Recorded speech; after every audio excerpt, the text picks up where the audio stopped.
Thara Group has fulfilled its promise. The commencement of the Victoria Residency Designer project has begun with swift-paced and high-quality construction work, so that you can take possession of your beautiful apartment on time. Victoria Residency Designer project is just a 2-minute drive from Millennium Mall and a 4-minute drive from the National Stadium. In Kalachi Cooperative Housing Society, ultra-luxury apartments and duplexes with an artistic endeavor by Thara Group. Rome City, the beautiful blocked territory of 120 square yards, 180 square yards, 240 square yards spaces showcase a dream home for everyone.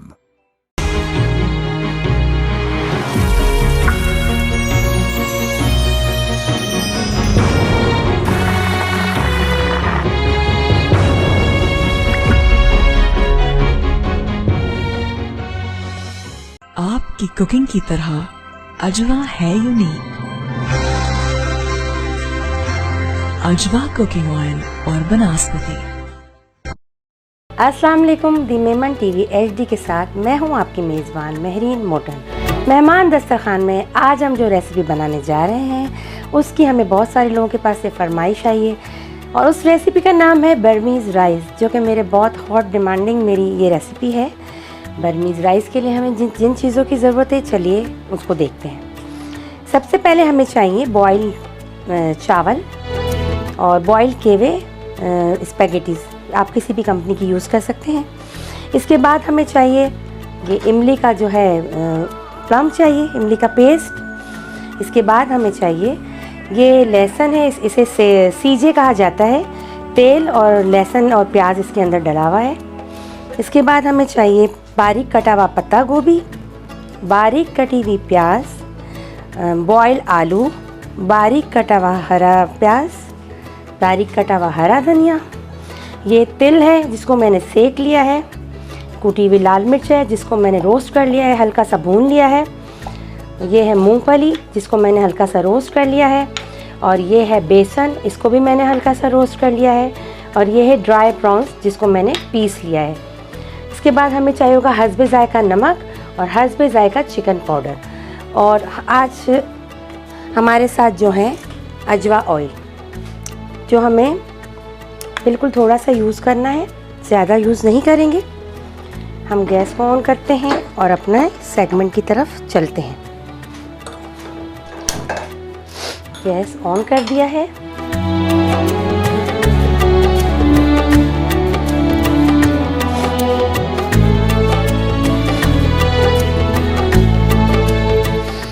हल्का सा इसमें oil डालेंगे।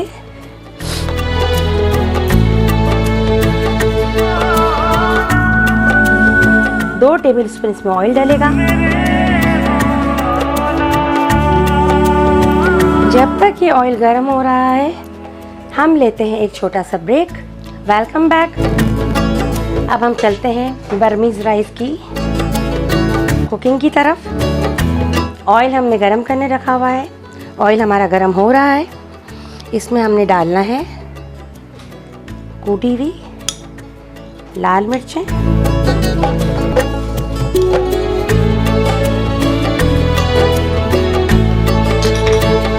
डालना है हमें नमक हस्बे ज़ायका तकरीबन 1 teaspoon.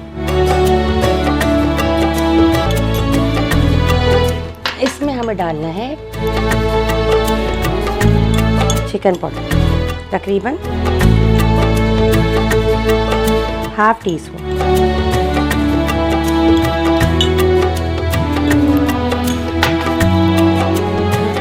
इसको मिक्स करना है।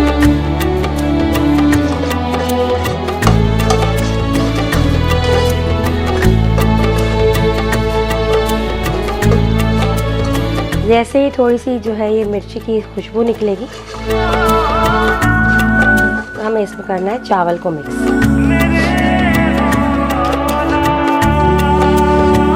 ख्याल रखना है कि मिर्ची ज़्यादा जो है वो फ्राई ना हो जाए। फ्राई ज़्यादा हो जाएगी तो उसका कलर ब्लैक हो जाएगा।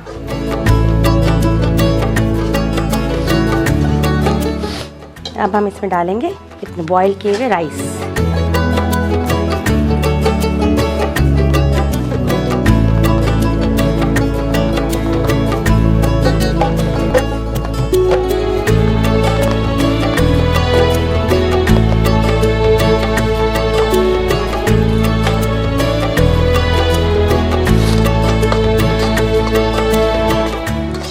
डाल के इसको मिक्स कर लेंगे।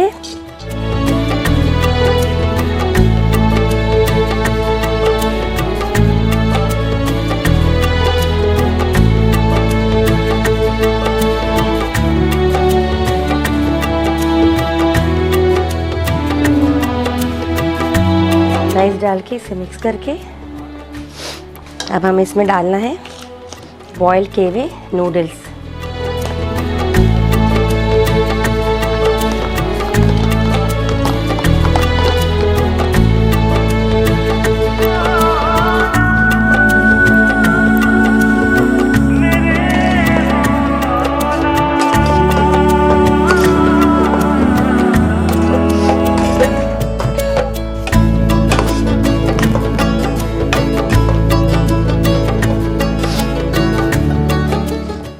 इसमें डालना है आलू।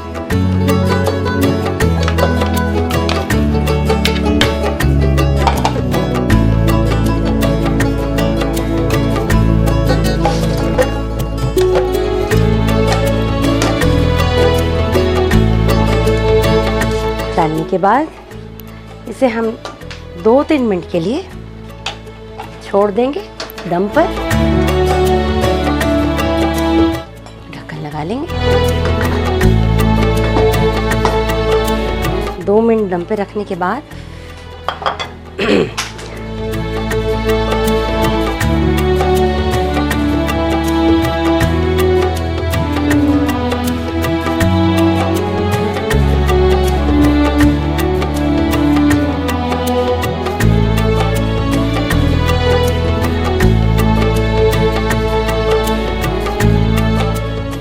नाज़रीन, जब तक ये चावल दम पर होते हैं हम लेते हैं एक छोटा सा ब्रेक। आते हैं ब्रेक के बाद।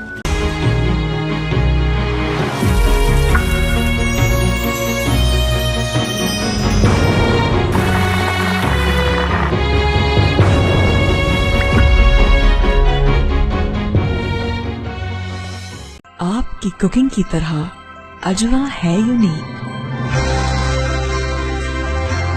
अजवा कुकिंग ऑयल और बनस्पति।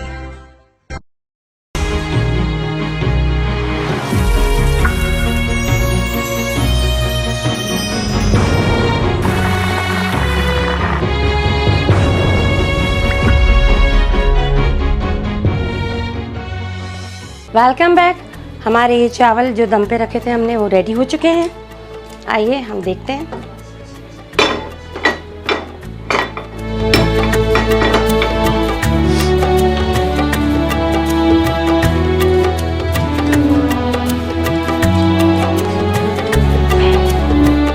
रेडी हो चुके हैं।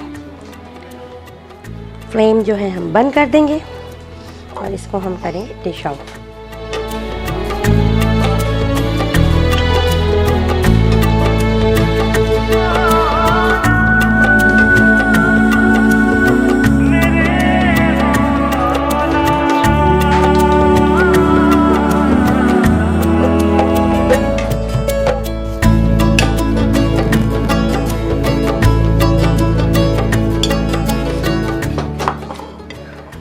डिश आउट करके हम इसके अंदर डालेंगे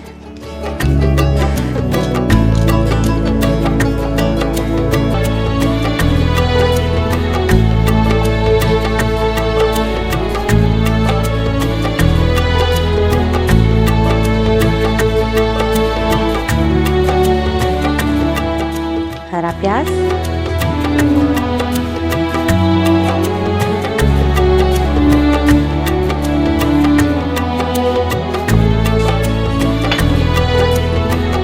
चिकन पाउडर,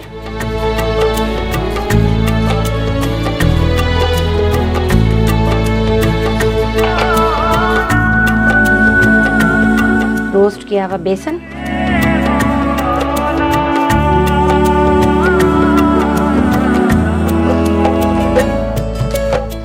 तकरीबन 1 टेबल स्पून डालेंगे मूंगफली, रोस्टेड मूंगफली जो हम सारी डाल देंगे।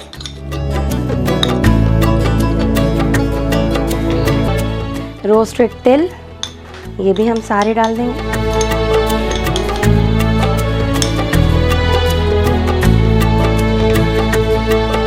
कूटा हुआ लाल मिर्च ये भी रोस्टेड है।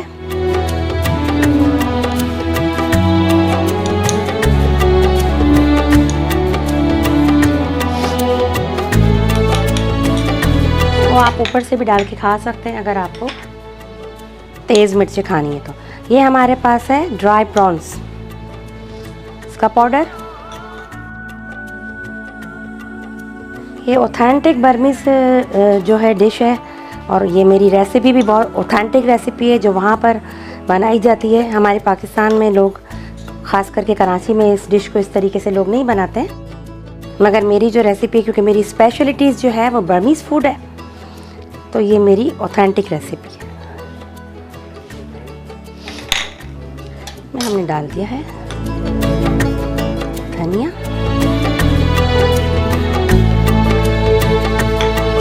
अब हम डालेंगे इमली का पेस्ट,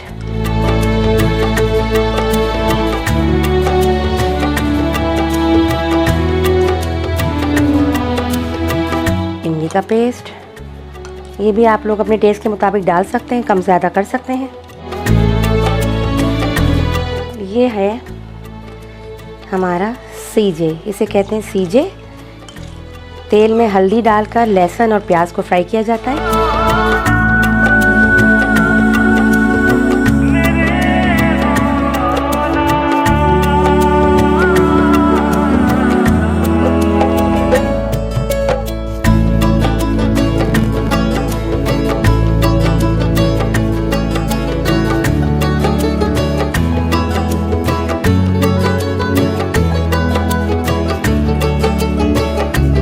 अब ये डिश खाने के लिए तैयार है, बर्मीज़ राइस।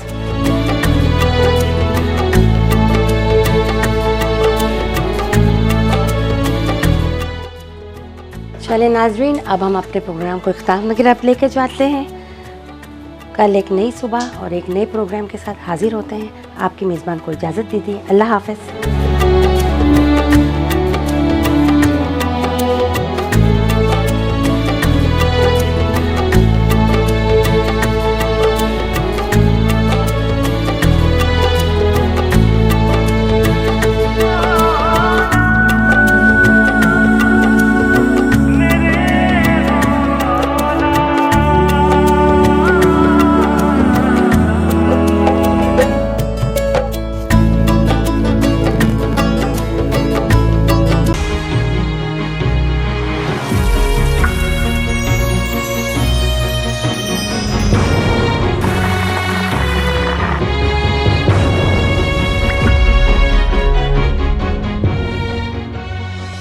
रब के मेहमान, तुझसे बख्शिश का है सामान। माहे रमजान, रमजान आया, रमजान आया, रमजान आया, रमजान आया, रमजान आया। अल जदीद गल्फ हिल्स, जहां आप बना सकते हैं अपने ख्वाबों की ताबीर।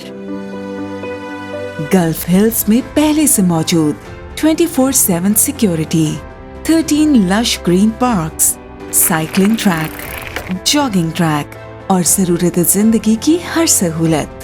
एक ऐसी जगह जहां जिंदगी आपको तलाश करती है। अल जदीद प्रॉपर्टीज, आपके बेहतर मुस्तकबिल का ज़ामिन।